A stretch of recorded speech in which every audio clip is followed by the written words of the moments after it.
오늘 주시는 말씀 함께 보시죠. 계속해서 우리가 에베소서 2장 19절부터 22절을 통해서 교회를 가르치시는 내용들, 바울의 세 가지 유비를 살펴보고 있습니다.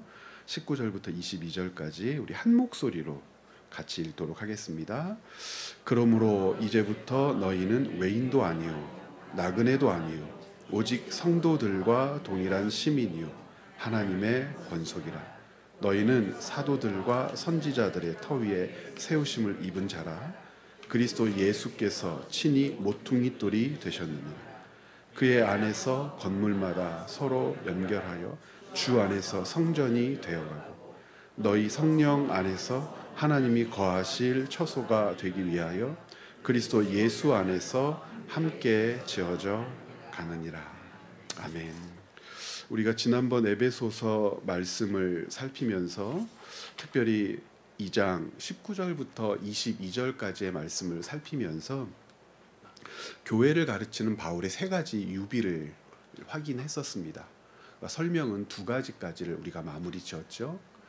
첫 번째는 시민이라고 하는 것이었었고, 두 번째는 권속, 가족이라고 하는 개념이었습니다. 바울이 교회를 우리에게 가르쳐주고 하나님의 몸된 교회로 모인 우리들이 어떤 존재인지를 불러일으키고 그것이 얼마나 귀하고 소중한지를 설명하기 위해서 사용된 이 세 가지 유비가 참 중요하다고 말씀을 드렸었죠. 시민됨, 그리고 가족, 권속이라고 하는 개념으로 교회를 설명했던 이유가 있었습니다. 시민이라고 하는 개념으로 교회라고 하는 공동체를 설명할 때는 어떤 것에 그 생각과 마음이 맞추어져야 하기 때문에 바울이 시민이라고 하는 개념을 설명했냐면 특권이라고 하는 것이었어요. 그러니까 이 당시에 시민이라고 하는 개념이 갖는 의미를 가지고 교회를 가르치기를 원했습니다. 그런데 이것을 유비라고 말씀드렸던 이유가 뭐냐면 그 당시에 시민됨이라고 하는 것, 특별히 로마 시민권을 생각하면서 시민됨을 바라볼 때 이 시민됨이라고 하는 개념 안에는 특권이라고 하는 것이 있었죠. 특별함이라고 하는 것이 있었습니다. 그러니까 바울은 사람들이 가지고 있는 이 생각을 가지고 하나님 나라 백성으로서 우리가 갖는 그 특별함, 그 존재됨의 가치들이 교회라고 하는 공동체 안에서 확인되고 사라져야 한다는 것을 강조하고 설명했었죠. 그러면 시민됨이라고 하는 이 가르침을 통해서 우리가 확인하는 특별함이라고 하는 것, 어떤 것이었습니까? 하나님의 백성이라고 하는 사실 자체가 하나님의 백성이라고 하는 이 사실 자체로부터 우리가 깨닫게 되는 것, 보호하심이라고 하는 것이 있겠고, 하나님께 속해 있다라고 하는 것이 있겠고, 우리가 사는 삶의 내용, 특별히 질서와 법이라고 하는 것이 하나님 나라 가치를 반영하는 것이 되어서 우리를 구별하게 한다라고 했었습니다. 그래서 우리가 하나님 나라 시민이라고 하는 사실을 깨달았을 때 우리가 얼마나 존귀한 존재인지, 하나님께서 우리를 얼마나 귀하게 여기시는지, 우리를 보호하고 지키시기 위하여 왕, 통치자, 모든 질서와 법을 내신 분으로서 우리를 위하여 어떤 힘을 쏟으시는지, 그래서 졸지도 않고 주무시지도 않으며 자기 백성을 붙들어내시고 그 생명을 보존하시는 하나님의 은혜에 대하여 고백해야 될 요소들이 이 시민됨, 교회를 생각할 때 하나님 나라 백성됨을 생각하면서 시민됨이라고 하는 가치들을 되새겨 보아야 한다는 것을 이야기했었죠. 두 번째는 권속이라고 하는 표현으로 가족됨이라고 하는 것이 가져다 주는 어떤 위로와 격려라고 하는 것을 살펴보자고 했었습니다. 가족됨, 우리 가족됨이라고 하는 것이 어떻게 형성되었는지를 먼저 생각했었죠. 우리가 하나님 없이 우리는 가족으로 묶일 수 있는 자들이 아닙니다. 형제로 자매로 서로를 부를 수 있는 자들이 아닙니다. 성경에서 이야기하는 가족이라고 하는 표현을 통해서 바울이 강조했던 것은 뭐냐면 우리가 2장 19절부터 읽었지만 18절, 그러니까 에베소서 2장 18절에 이런 표현이 있어요. 이방인과 유대인이 함께 하나님께 나아간다. 그러니까 왜 유대인과 이방인이 함께 하나님께 나아간다라고 하는 표현으로부터 세 가지 유비를 설명하려고 했을까? 더 이상 이방인들은 차별받지 않는다는 거죠. 그러니까 무엇으로부터 차별받지 않죠? 하나님의 은혜와 사랑과 자비와 긍휼로부터 우리는 유대인과 비교하여 차별되는 존재가 아니에요. 그런데 더 나아가서 유대인과 이방인이 하나가 되어 하나님께 나아간다라고 하는 것이 가리키는 바가 있었어요. 그러니까 차별되지 않는다. 하나님의 은혜와 자비와 긍휼과 사랑을 함께 누린다라고 하는 것이 소중한 가치이겠지만 더 중요한 것은 유대인처럼 이방인들도 처음부터 하나님의 사랑의 대상이었고 하나님의 나라 그 기업을 상속받을 자격이 있었던 존재였었는데 그 존재됨을 얻고 확인하고 확증하도록 하나님께서는 이 온 세상의 역사를 주관하여 지금 우리에게까지 미치도록 은혜를 베풀어 주셨다는 거예요. 그러니까 이방인에 대한 이방인이라고 불리우는 차별적 언사가 유대인들에 의하여 망가지고 적용되었던 수천 년의 세월이 있었지만 하나님은 이방인이나 유대인이나 처음부터 차별하지 않으셨어요.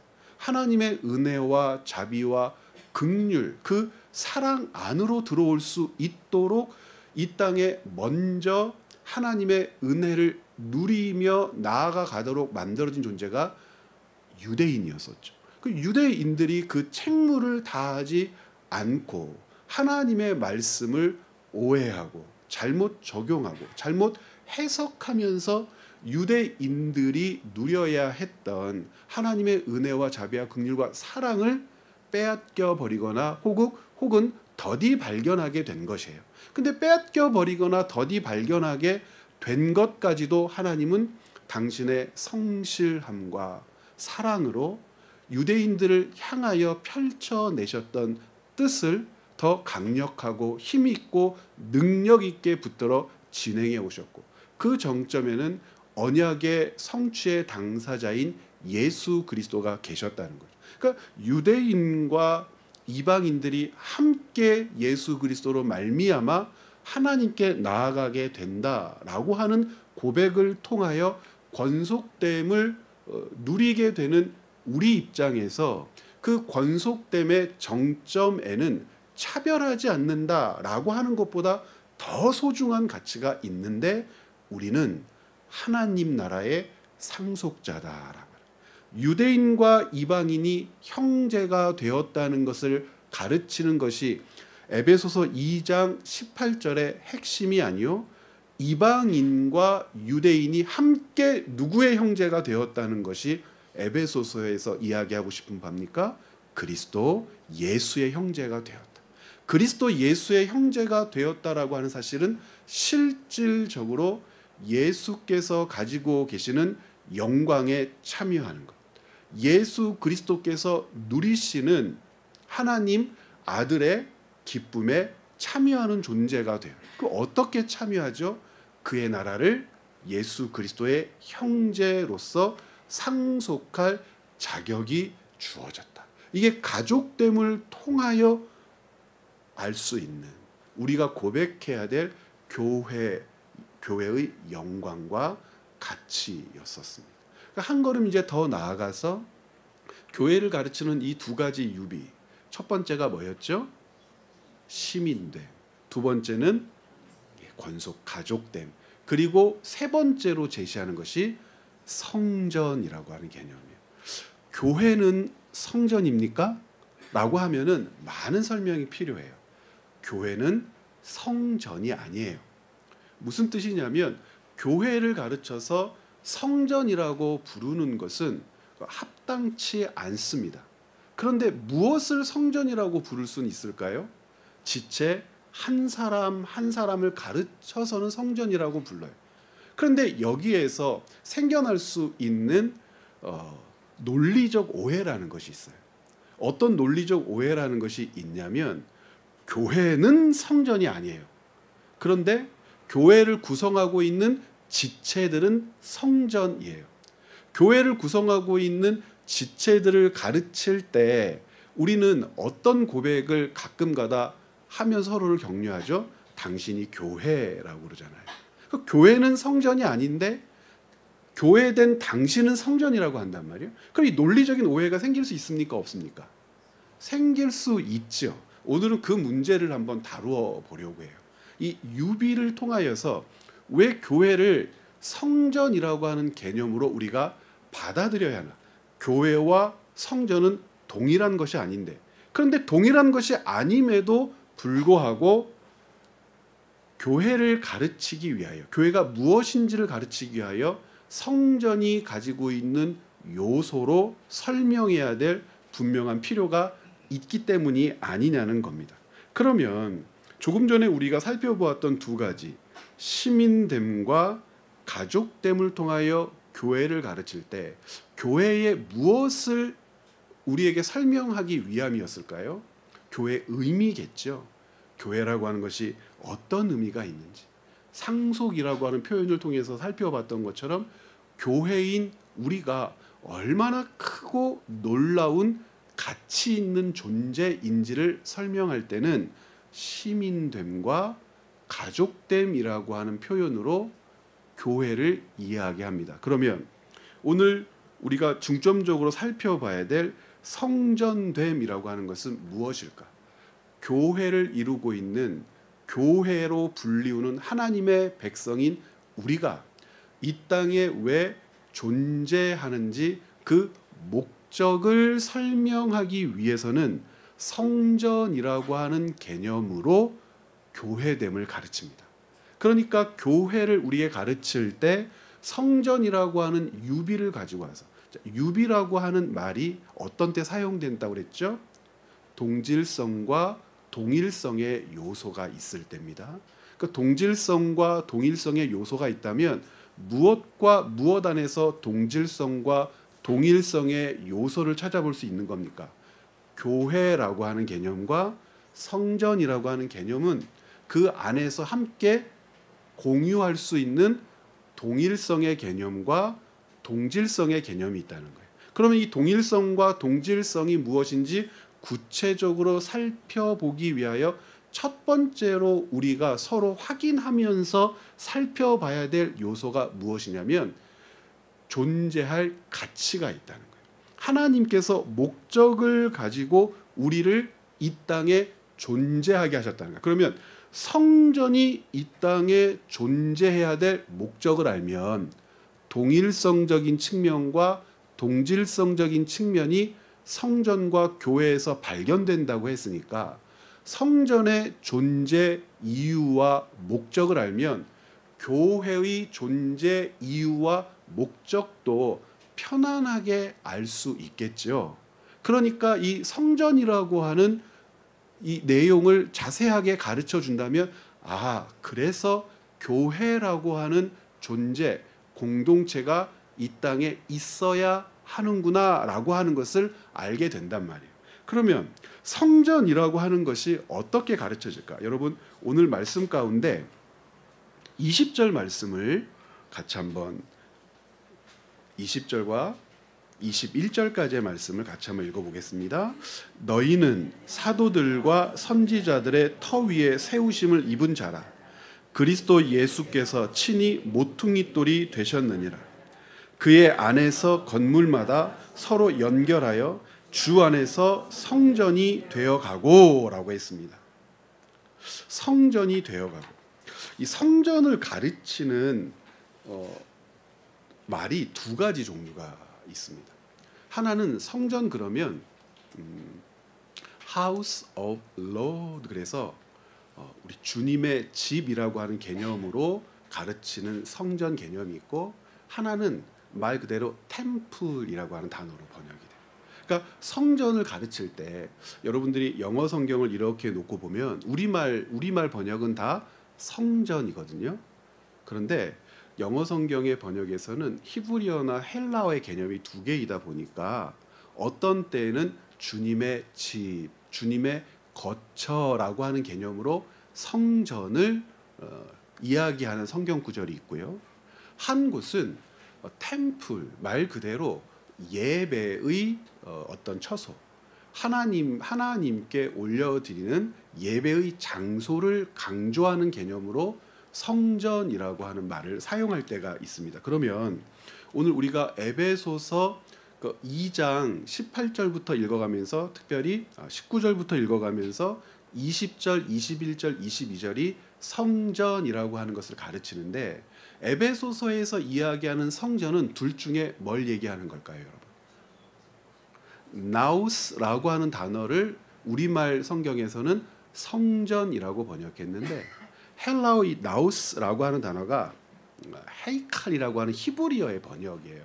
이거는 어떤 의미가 있냐면 일반적으로 템플이라고 하는 단어로 번역이 됩니다. 그러니까 예배 장소인 거죠. 하나님의 임재의 장소. 이거 구별을 좀 할 수 있어야 됩니다. 하나님께서 거하시는 집의 개념으로 사용되는 성전이라고 하는 단어를 바울이 가지고 와서 교회를 가르칠 때 성전이라고 하지 않고 지금 바울은 어떤 단어를 가지고 와서 성전됨을 우리에게 가르치려고 해요? 템플이라고 하는 개념을 가지고 우리에게 성전 개념을 가르치려고 해요. 그러면 교회라고 하는 이 사실, 교회라고 하는 공동체를 가르치는 데 있어서 성전 개념을 가지고 와서 교회는 이런 것입니다 라고 설명하기 위해서 바울은 이 성전이라고 하는 개념을 가지고 올 때 성전의 어떤 측면으로 교회를 설명하려고 할까요? 템플이라고 하는 의미가 가지고 있는 측면으로 교회를 설명하려고.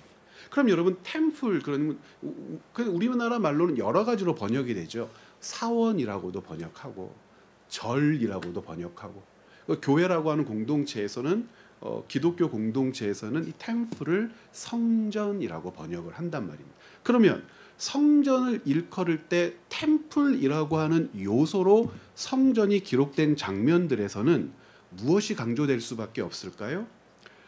거룩하신 하나님이죠.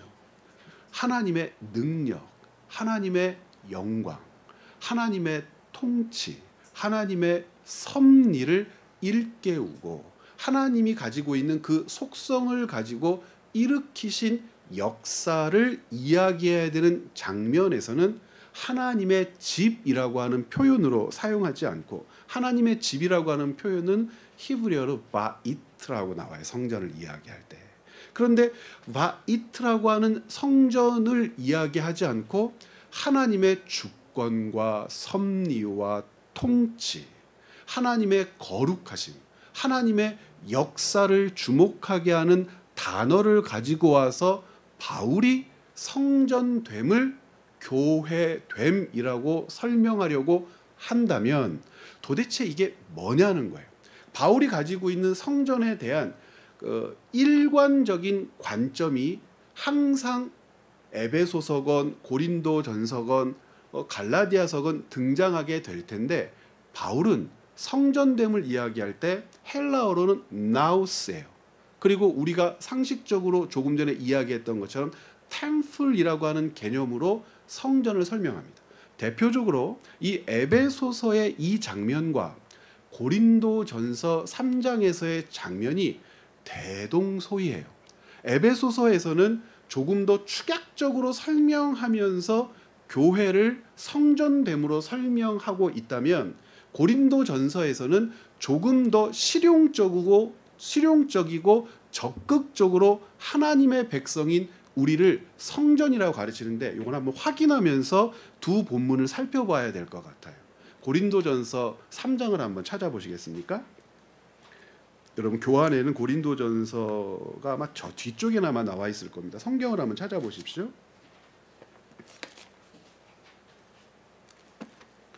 고린도전서 3장 이 성전을 가르치는데 이 본문이 조금 길어요. 9절부터 한번 읽어봐야 합니다. 고린도전 3장 9절. 9절부터 시작해서 16절까지 읽을 텐데, 자, 여러분 눈으로 한 절씩 좀 봐주십시오. 3장 9절부터 읽겠습니다. 제가 우리는 하나님의 동역자들이요. 여기서 우리는 사역자들을 이야기하는데 어떤 사역자들을 이야기할까요? 아볼로, 바울, 게바, 그리고 고린도 교회의 여러 지도자들을 이야기합니다. 그러니까 이와 같은 바울의 대비는 고린도전서에 여러 번 등장합니다. 이렇게 좋은 사역자들이 이 교회에 복음을 전하고 가르치고 양육했음에도 불구하고 고린도 교회가 어떤 일이 벌어졌어요? 계파들로 나뉘어서 다투고 분쟁하고 싸우고, 그 폭폭한 마음을 이와 같은 어법을 사용해서 바울이 잘 전달하는데, 자, 이 교회를 일컬을 때도 이렇게 나눠요. 우리는 하나님의 동역자들이요. 그러면서 뭐라고 그래요? 너희는 하나님의 밭이요, 그리고 하나님의 집이라. 이것이 지금 성전을 가르치기 위한 워밍업이에요. 너희는 하나님의 집이라. 그러면 너희가 하나님의 집이다라고 했으면 하나님이 지금 어떻게 하신다는 거예요? 머무신다, 함께하신다, 임재하신다, 동행하신다라고 하는 개념이죠. 그러면서 10절, 내게 주신 하나님의 은혜를 따라 내가 지혜로운 건축자와 같이 터를 닦아두매 다른 이가 그 위에 세우나 그러나 각각 어떻게 그 위에 세울까 조심할지니. 에베소서 2장 21절에서는 이 터를 뭐라고 얘기하죠? 에베소서 2장 21절 보십시오, 여러분. 무엇과 무엇의 터라고 얘기하죠? 사도들과 선지자들의 터 위에 세워진 것 얘기하죠. 동일한 터를 이야기합니다. 사도들과 선지자들의 터 위에 세워진 것입니다. 이 터를 닦아둠에 다른 이가 그 위에 세우나 그러나 각각 어떻게 그 위에 세울까를 조심할지니. 11절, 이 닦아둔 것 외에 능히 다른 터를 닦아둘 자가 없으니 이 터는 곧 예수 그리스도라. 놀랍죠? 사도들과 선지자들의 터 위에 성전이 세워졌어요. 그렇죠? 그리고 하나님의 집이 세워졌어요. 그러면 이 모든 터의 기초는 결국 누구시라고 얘기해요? 예수 그리스도다. 이게 예언과 성취의 측면에서 가르친단 말이에요. 그래서 12절에 만일 누구든지 금이나 은이나 보석이나 나무나 풀이나 지프로 이 터 위에 세우면 각 사람의 공적이 나타날 터인데 그 날이 공적을 밝히리니 이는 불로 나타내고 그 불이 각 사람의 공적이 어떠한 것을 시험할 것임이라. 만일 누구든지 그 위에 세운 공적이 그대로 있으면 상을 받고 누구든지 그 공적이 불타면 해를 받으리니 그러나 자신은 구원을 받되 불 가운데 받은 것 같으리라. 이게 굉장히 어려운 논증인데 다음에 여러분 시간 있을 때 제가 이 부분과 관련되어서 논문을 하나 쓴 게 있어요. 교인들하고 한번 공유해서 나누고 읽을 수 있도록 그렇게 한번 할게요. 여기 무슨 말이냐면 예수 그리스도의 터 위에만 무엇을 세울 수 있죠. 그런데 세울 때 여러 사역자들이 그 터 위에 건물을 세운다는 거예요. 교회를 세운다는 겁니다. 하나님의 건축물을 세운다는 거예요. 그럼 이 사역자들마다 그 세우는 것들이 나쁘냐 좋으냐, 이것이 옳으냐 그르냐, 반드시 그것을 하나님께서는 확인하실 때가 있는데 그것들이 어떻게 될 수 있어요?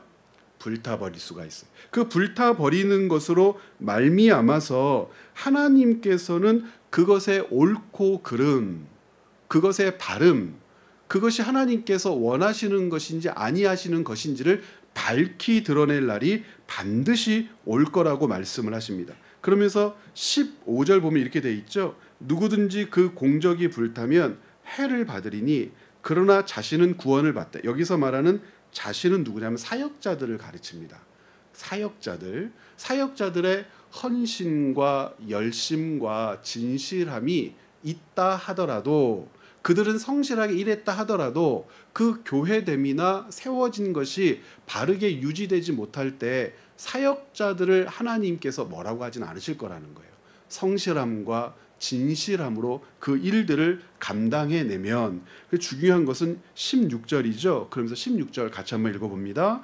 너희는 너희가 하나님의 성전인 것과 하나님의 성령이 너희 안에 계시는 것을 알지 못하느냐. 그래서 17절 누구든지 하나님의 성전을 더럽히면 하나님이 그 사람을 멸하시리라. 하나님의 성전은 거룩하니 너희도 거룩하니라 라고 얘기하죠. 16절에 성도를 가리켜서 성전이라고 말씀하셨고 17절에 그 성전을 더럽힐 수 있다고 말씀을 하셨어요. 실제로 고린도 교회는 그렇게 하지 않습니까?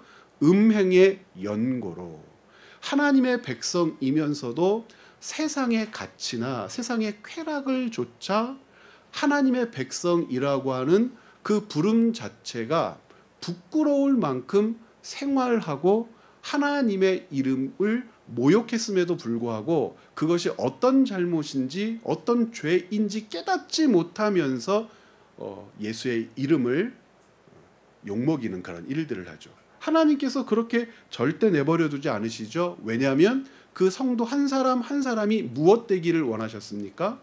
성전 되기를 원하셨기 때문에.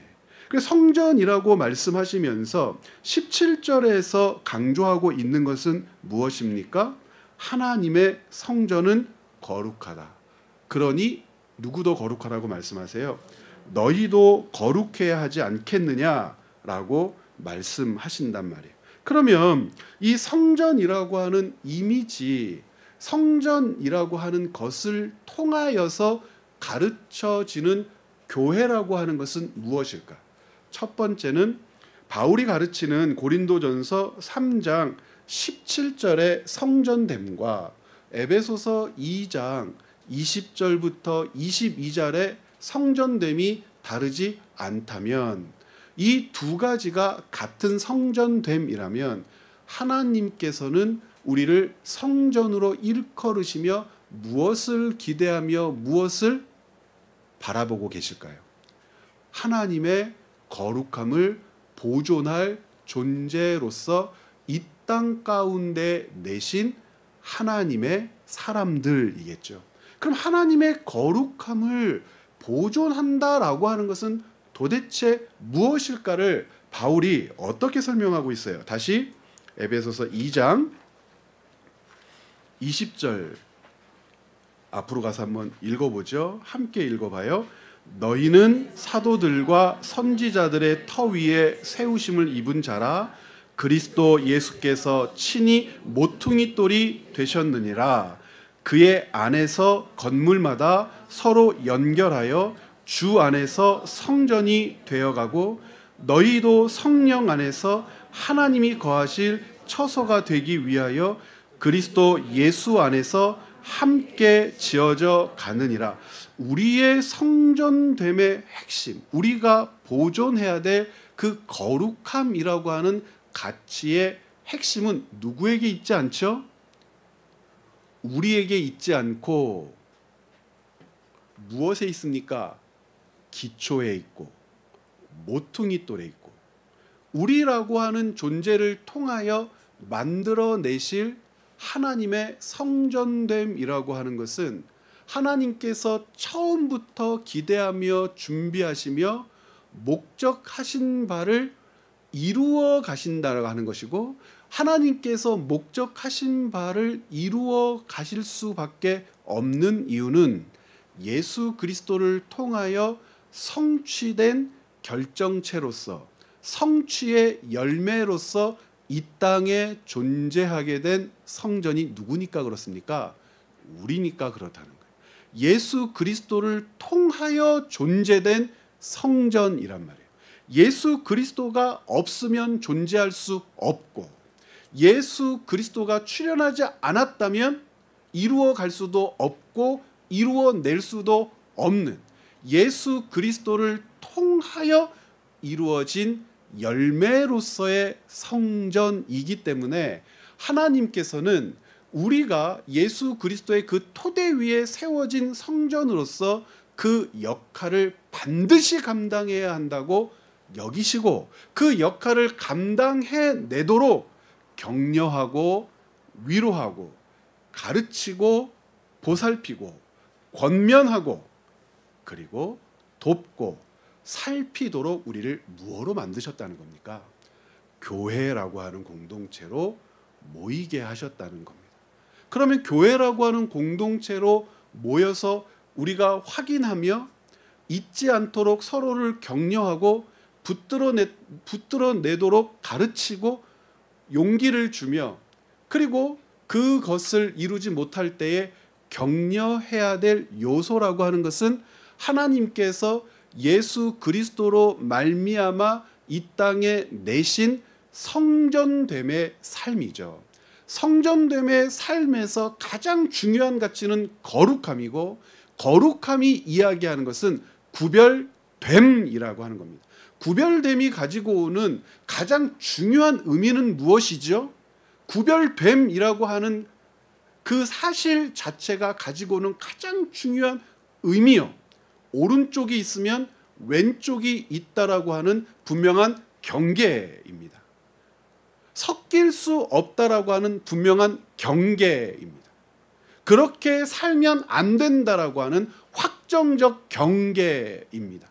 그렇게 할 수밖에 없다라고 하는 분명한 의지와 다짐과 결기와 삶입니다. 이것이 거룩이라고 하는 의미 가운데에 담겨져 있는 실질적 뜻이란 말입니다. 그러므로 하나님께서 우리를 성전되게 하셨다라고 하는 것은 우리라고 하는 존재를 통하여 사탄이 통치하는 세상 나라의 경계를 이루셨고, 우리라고 하는 존재 때문에 좌우가 나뉘어지듯 사탄의 나라와 하나님의 나라 백성이 살아내는 삶의 내용이 달라지고, 우리라고 하는 존재가 있기 때문에 우리가 지켜내는 성전의 거룩한 모습이 있기 때문에 하나님의 통치의 실체를 온 세상이 목격하게 될 것이고, 이 목격됨은 어떠한 요소가 되냐면, 우리가 요한계시록을 통해서도 확인했던 것처럼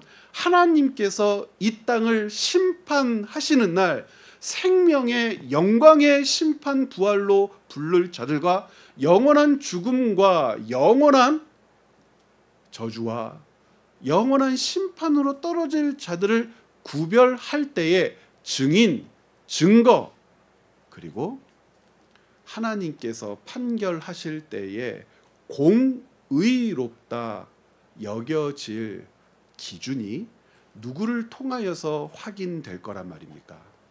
이 땅에 거룩한 존재로서 하나님이 거룩하니 너희도 거룩하라고 명령하신 우리의 삶을 통하여 마지막 날까지 차곡차곡 쌓여 하나님께서 세상을 심판하고 다스리실 때에 여러분의 말과 여러분의 행동과 그렇게 살아낸 여러분의 삶과 여러분들이 내린 결정과 여러분이 디뎠던 땅과 여러분들이 행한 모든 일들은 하나님의 판단, 심판, 결정의 증거들로 작용하게 될 거란 말입니다.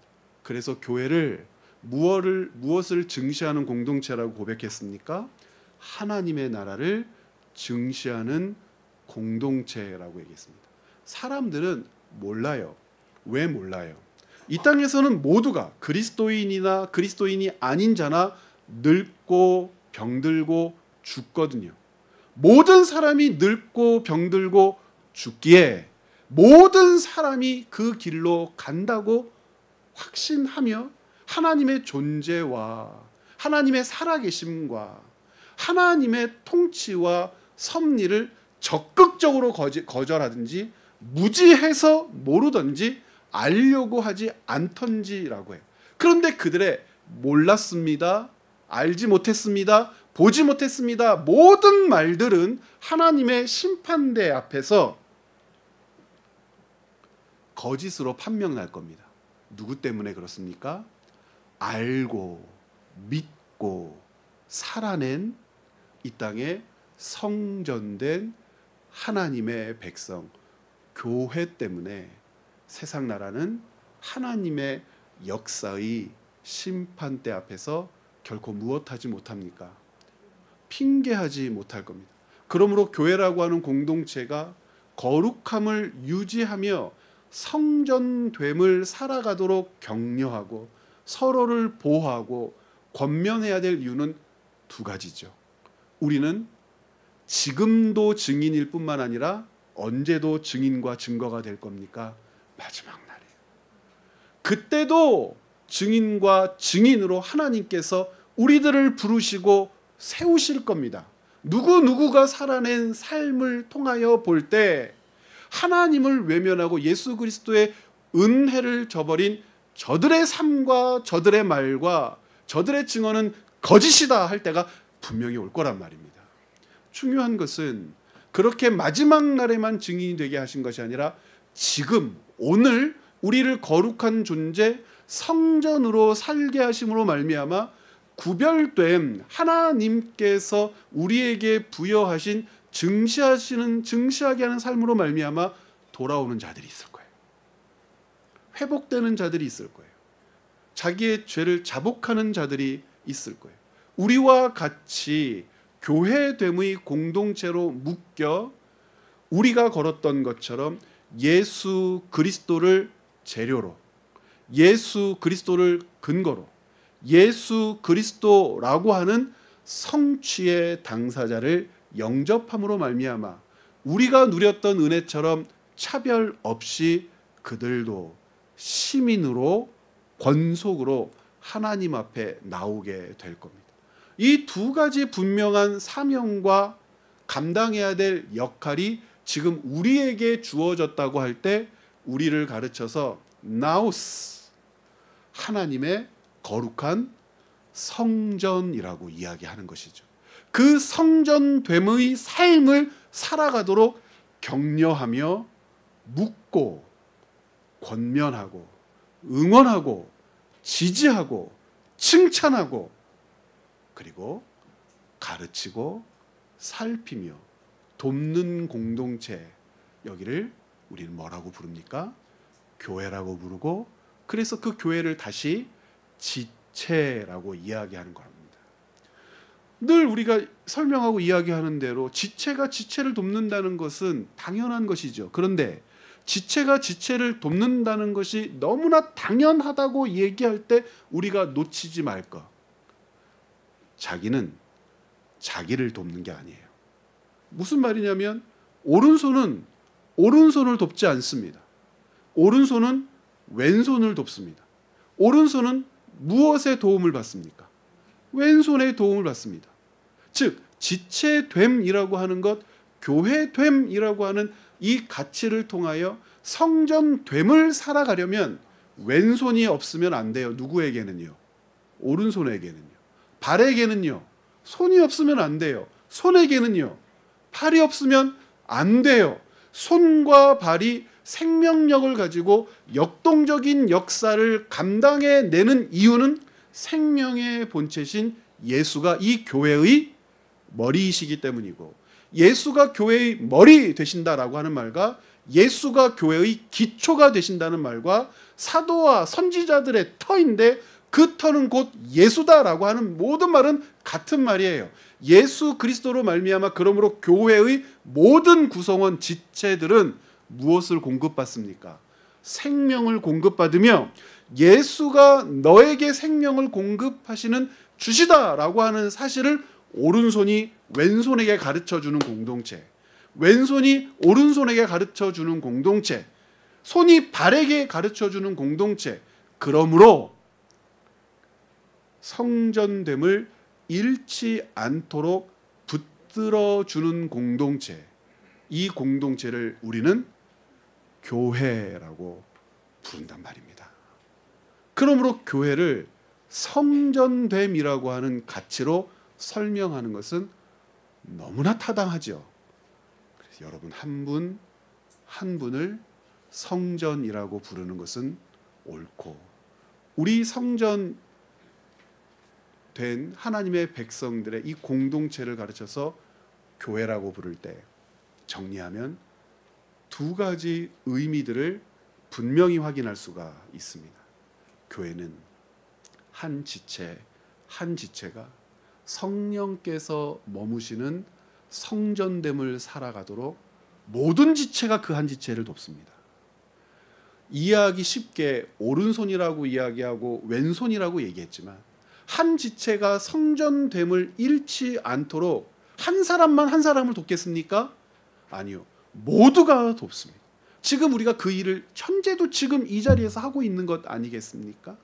성전됨, 거룩함, 하나님의 통치와 법은 지금 온 세상에 펼쳐 있고 펼쳐 있는 그 통치와 법 아래 있는 모든 자들은 그 통치와 법 아래서 심판받을 날이 반드시 도래할 것인데 그 심판받을 날 하나님의 법과 통치를 붙들어낸 자들은 하나님의 심판의 증거요, 증인이요, 그리고 심판으로 말미암아 얻게 될 생명의 당사자들이 되신 겁니다. 이것이 바울이 교회를 성전이라고 하는 유비로 가르치는 뜻이라고 할 수 있겠습니다. 여러분들 3페이지로 한번 가셔서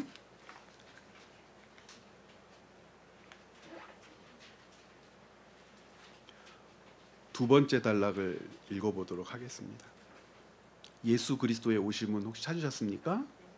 예수 그리스도의 오심은 이러한 성전 이해의 근본적인 전환을 가지고 오죠. 이러한 성전 이해라고 하는 것은 옛날 유대인들이 이방인을 향하여 차별적 의의를 자기들의 것이라고 여겼을 때의 이해입니다. 세 가지죠. 성전을 자기들이 얻을 영광의 상징이라고 생각한 게 유대인들의 첫 번째 오해. 두 번째는 성전이 회복되면 그 건물입니다. 건물 성전이 회복되면 자기들의 처참한 모든 상황과 역사도 회복될 거라고 하는 오해. 세 번째는 성전에 자기들의 욕망을 투여하여 열망의 상징으로서 성전이라고 하는 건물을 붙들었던 오해. 그런데 성전은 그런 것이 아니라고 하는 온전한 하나님 나라의 전환을 누구를 통하여 확인했냐면 예수 그리스도를 통하여 확인하죠. 예수님은 성전을 성취하심으로 성전의 목적이 어디에 있는지를 가르쳐 주셨어요. 첫 번째는 재건에만 있다고 생각했던 사람들이 있었죠. 그런데 예수 그리스도께서 성취하신 성전이라고 하는 것은 하나님의 백성들이 하나님의 뜻을 드러낼 거룩한 존재로 예수 그리스도와 함께 하늘 가족 되었다라고 하는 것을 드러내심이란 말입니다. 그래서 이 모든 이야기들을 가지고 첫 번째 줄을 이해하면 예수 그리스도의 오심은 이러한 성전 이해의 근본적인 전환을 가지고 옵니다. 예수님은 자신을 성전으로 비유하시면서 이 성전을 헐라 내가 사흘 만에 다시 일으키겠다고 선언하셨죠. 이것은 단순히 성전 파괴와 재건만을 예언한 것이 아니고 자신이 참된 하나님의 임재를 나타내는 존재, 곧 새 성전이라는 선언이었습니다. 부활 이후 교회는 예수를 중심으로 모인 새로운 공동체로 형성되었고 이 공동체가 곧 하나님의 임재가 거하시는 성전이라는 바울의 신학은 이러한 예수님의 선언을 토대로 가르쳐지고 있다면 예수님께서 가르쳐 주시는 대로 예수님 자신이 참된 하나님의 임재를 나타내는 존재라고 하셨다면 역시 우리도 조금 전에 읽었던 고린도전서 3장 16절부터 19절까지의 말씀대로 참된 하나님의 임재를 붙들어내는 하나님의 거룩한 성전으로 맡은 바 거룩의 직무를 감당해야 될 거룩한 사명이 우리 모두 한 사람 한 사람에게 있고, 그 사명이 있다는 것을 잃지 않도록, 그 사명이 있다는 것을 또 잊지 않도록 교회 공동체는 함께 모여 서로를 응원하고 격려하며 살아갈 수 있도록 힘을 북돋고, 그리고 가르치고 배우면서 우리가 있는 삶의 영역에서 이 성전됨의 역할을 감당해야 할 줄 믿습니다. 여러분, 마지막 날 우리 주 예수 그리스도께서 심판하시는 날, 여러분들은 증인이 될 거예요. 여러분들의 언행은 증거가 될 거예요. 잠깐 생각해봐도 등골이 오싹하죠? 내가 과연 증인이 될 수 있을까? 증인으로 불렀는데 증인의 가치를 못하면, 증거로 사용하려고 하나님께서 보여주시는데 그것이 증거로서 가치가 없으면 어떡하죠? 그냥 심각한 정도입니까? 안 되잖아요. 그래서 우리 공동체로 함께 우리가 증인이라고 하는 것, 증거라고 하는 것, 교회는 그것을 증시하는 공동체라고 하는 이 사실을 잊지 않고 잃지 않도록 서로를 격려하며 위로하며 주님의 날을 기다리기를 권면합니다. 예. 다음 주에 우리 모여서 성전의 이미지를 이렇게 거룩한 하나님의 임재의 상징으로서 우리에게 가르칠 때에 다시 바울이 세 가지로 22절과 23절에서 21절과 22절에서 세 가지로 얘기합니다. 기초라고 하는 것, 예수 그리스도를 설명하는 거겠죠. 모퉁이 돌이라고 하는 것, 역시 예수 그리스도를 설명하겠죠. 그렇게 해서 온전히 만들어진 거처라고 하는 이미지, 그런데 이 거처라고 하는 이미지를 가르칠 때에 자라남이라고 하는 그런 내용을 가지고 거처의 이미지를 가르치는데, 이것이 무엇인지 세 가지를 조금 더 구체적으로 살펴보는 시간을 갖도록 하겠습니다. 여러분들, 우리 오늘 마무리하면서 서로를 축복했으면 좋겠는데요. 서로를 축복하는 내용은 다른 데 있지 않죠. 당신이 하나님의 거룩한 성전입니다. 함께 기도해서 축복했으면 좋겠습니다. 네. 그리고 우리 전체를 하나님 앞에서 고백하죠. 우리가 교회입니다. 네. 여러분들이 모인 우리 공동체를 교회라고 부릅니다. 이 교회됨에 바른 신앙과 바른 삶이 하나님 앞에서 늘 자라남으로 칭찬받기를 소원합니다. 함께 기도하시겠습니다.